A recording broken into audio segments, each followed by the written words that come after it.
Throughout your travels across the land of Terraria, there are many unique and varied companions you can recruit as you achieve impossible feats of heroism and your name becomes a thing of legend. Most are just specialist members of the community, those who can help you progress to varying degrees. A few though have a story of their very own, secrets hidden from the others, and an agenda they would do anything to achieve. This is no more apparent than in one of your earliest followers, a powerful individual deeply connected to the world all around you, the Dryad.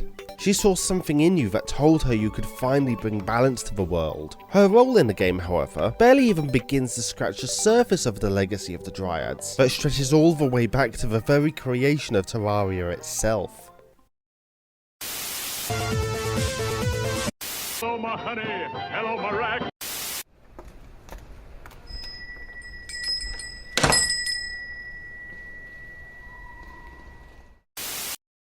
Every world has its own set of gods, and despite the interference of the Lovecraftian cosmic deities, Terraria is no different. There are gods of the earth and the air and the sky, but never is there enough time in the existence of a benevolent god to care for just one world. They share their power, as it is their way to do, across the whole of existence, leaving custodians in their place to care for the ecosystems, wyverns of the air, fishrons of the ocean, and a whole host of biome-specific creatures for the earth. Presiding over them all is a lineage of beings bound to the planet itself, the avatars and voice of the very world, the Dryads. Suffice to say that only one Dryad exists at any one time, and each lives for a remarkably long time, with a champion of Terraria's companion Dryads stating that she is over 500 years old. Other than keep the biome custodians in check, it is the Dryad's task to keep the world in balance, the amounts of good and evil level, ensuring the purity of nature.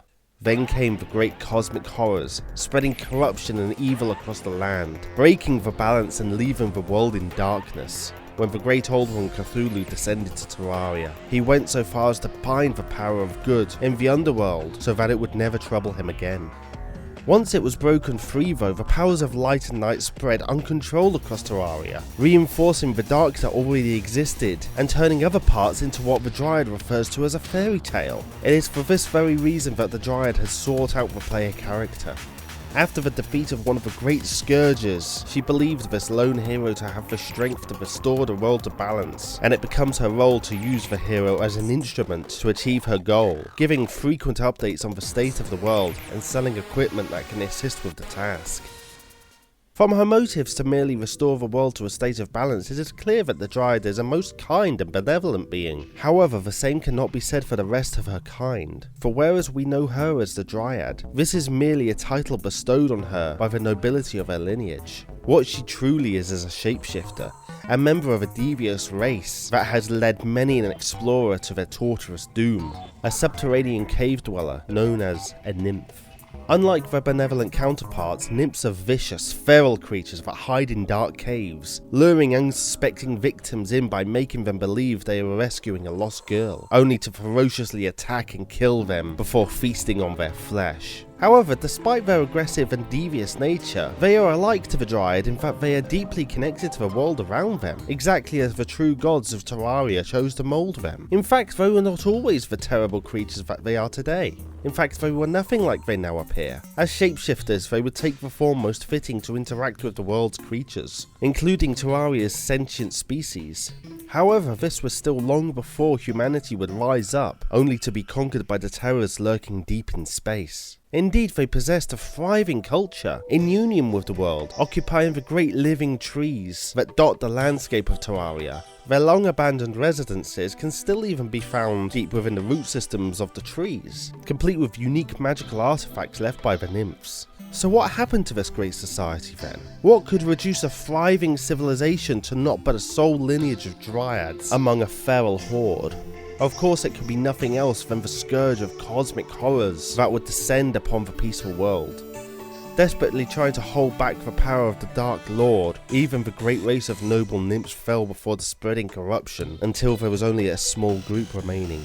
Knowing their time was short, the remaining nymphs pooled their power, bestowing it upon their esteemed leader, the High Dryad. Without this power, the nymphs brave enough to sacrifice themselves would wither and die, but the Dryad would go into hiding amongst what remained of the purity deep within the jungle.